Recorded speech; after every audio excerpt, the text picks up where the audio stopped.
When I wake, the trill of an alarm falls around me. My name is Magee. I'm a performance-centered multimedia artist based in Dublin, and my practice concerns the interactions between the lived experiences of queerness, illness, and religiosity in my own life. My practice is largely concerned with the stories we tell ourselves about ourselves and what those end up meaning in their enactment in our lives. Contraindications of the Cross is a multimedia installation centered around performance. The work arises from my body in my head and is then enacted through the body. Pain Time is a sculpture composed of blister packs of the synthetic opiates I was prescribed for 5 years. They are gridded in a cruciform and act as units of temporal measurement of the queer sick body. They measure chemistry that has occurred and passed through my body throughout that time, as well as withdrawal following that. The video piece, The Seventh Circle, documents me priming some industrial grade sandpaper that is later split into 3, which makes up this triptych, 3 Studies for the Foot of a Bed.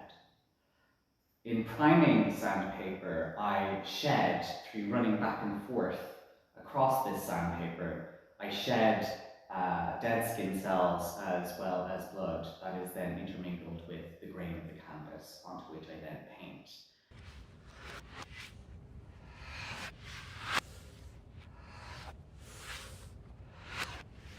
The sandpaper is then transposed into these 3 paintings, 3 Studies for the Foot of a Bed, onto which I then batter the mental imagery as evoked through long periods of convalescence as per chronic illness.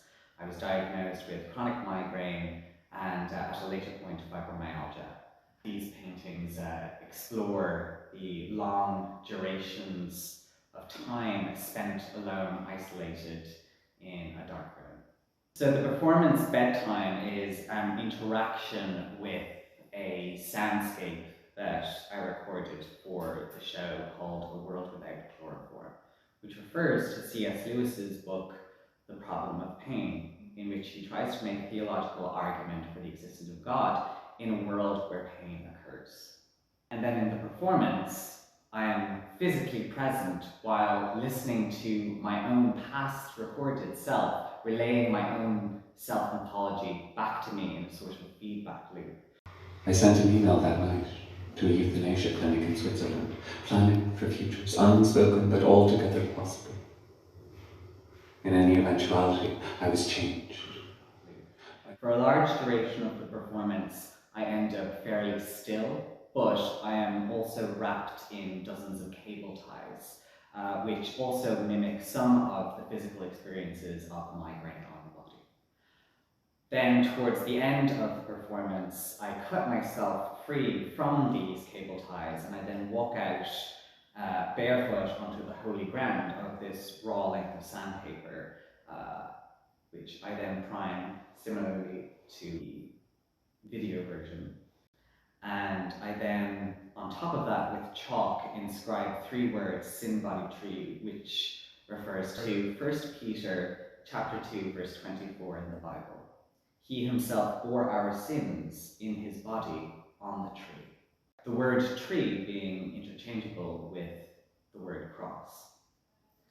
And in many ways, the show ends up being my own sort of self-emancipation from my own story.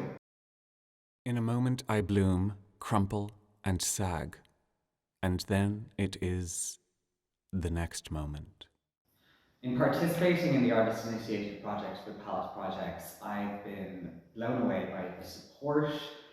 This is my first ever solo show, and it's been a dream to work with Pallas, honestly. Everything has gone so smoothly from beginning to finish, and I will always remember this as my first show, and I will always remember it as being such a supported and, quite a beautiful experience, actually.